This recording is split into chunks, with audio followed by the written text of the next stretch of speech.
Great. Let's dive a little bit into my suggestion here is talking about platforms of multi-sided platforms, and that I think can include Amável, especially because my understanding of what Agones is aiming to do is a multi-sided platform within the sports industry. Amável, maybe just give your elevator pitch of what Agones is all about. Well, thank you guys for having me. Agones wants to become let's say the crypto environment or crypto protocol for value exchange within the professional sports industry.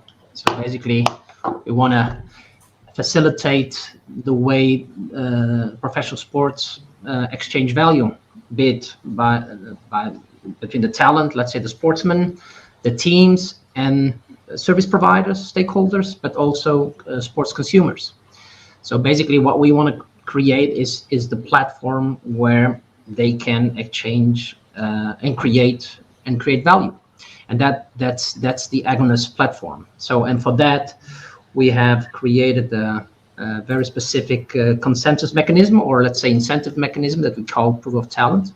So we distribute the incentives of the blockchain to the talent, be it teams, be it players or sportsmen, based on their sports performances. Okay, so basically what we want to do is bring that sports industry, the sports industry, into the blockchain, into the crypto environment, onboard them through sports. Gotcha. And who like, in concrete sense, who might be the actors involved on that platform? What are a few layers or audiences that are participating on the platform? Well, you can think about teams. Soccer teams, football teams here in Europe, that can use, let's say, the protocols that blockchain created, like NFTs, to mint collectibles, but also tickets, or even go forward, like they have a system where they have it's called socios here. It's members, so they pay every year. So you can instead of having them go through the normal banking system, you can do NFTs, and they can vote with those NFTs. I mean, there's a lot of things that blockchain can bring or can help that right now has to go to banking, has to go to normal post office, that can be automated and make easier. And of course, they have supporters all over the world. So I mean, and this is a way to reach those supporters. Yeah, and to create and to eliminate intermediaries, so that supporters can have a direct exchange, be it with the sportsmen, be it with the teams. So definitely including NFTs there. Curious from the rest of the group, I guess minus Waxa and Jesse, for everyone's involved in projects, but in terms of investable projects at the moment, the rest of you, are all of you doing something with NFTs? Just show me a raise of hand if your project involves NFTs. So Mike, Amável, yours is NFT focused, yeah? So and Alfred from Hokentech, but Nick and Zach not. So that's interesting that at least not all Web3 projects have to include, at least at this time, NFTs. Alfred. Awesome. Let's keep going. Who's next with some perspectives on attracting participants to the platforms? I'm going to call everything platforms from now on, but give us some ideas. Going to go? Yeah. Gabriel? Okay. I think of course that's one of the most challenging things, is to get people on your platform. That's why we do them. And it's a very important part, and I think the marketing aspect is one of the most important parts in platforms. Of course, the platform has to be secure, functioning, but we need people to use it. Otherwise, it's not worth anything. So in our case, what we think we need to involve athletes and the teams. We need to involve but we need to do a lot of education. I think we need to be communicating a lot by videos on YouTube, on any other platform, on Twitter, but also involve.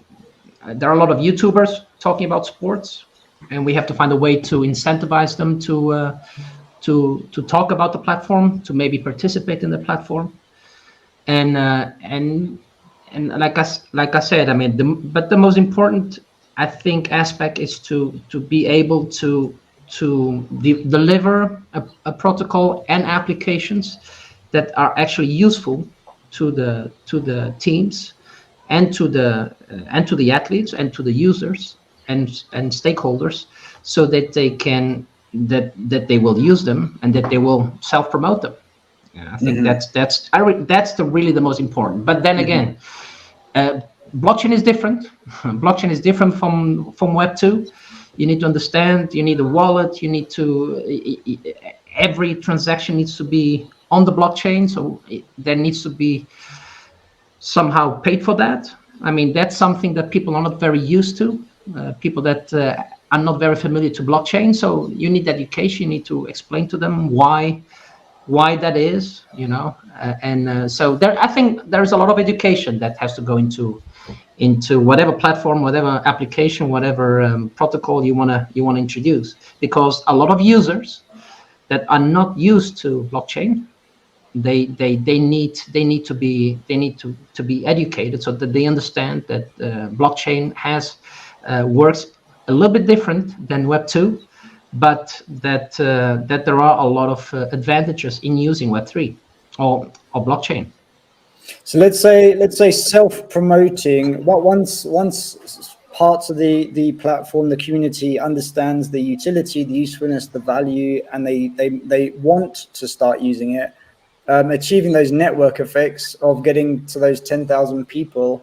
A lot of that can be and usually is driven by that word of mouth. So back to the Uber example, once people start using it, they tell their friends and family, and then it can blow up. And it makes sense that you've got to get one side of the platform. You've got to, I'd say the point, incentivizing participants to get involved so that you're building up from that cold start. Amável, let's round up with you. Like, what are your next steps? What do you see as the big challenge for Agones in attracting those different participants? What kind of conversations are you having, or do you need to have for your next steps?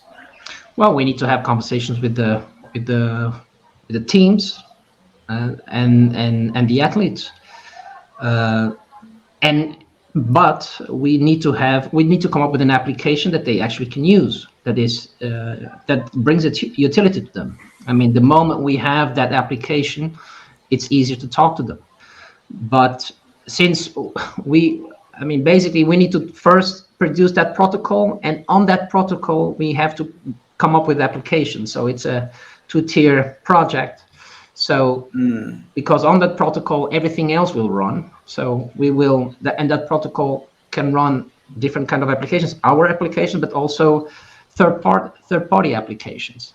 So as long as we can come up with a strong, secure protocol of blockchain and interesting, useful applications, I think they will come and use them. But that discussion needs to happen with those teams, because they don't really understand what blockchain is so far. Yeah. Even athletes. I mean, okay, they know about NFTs, but basically, I see blockchain as internet was 20 years ago. Yeah, internet changed the whole way business is done, and I think blockchain can do the same thing.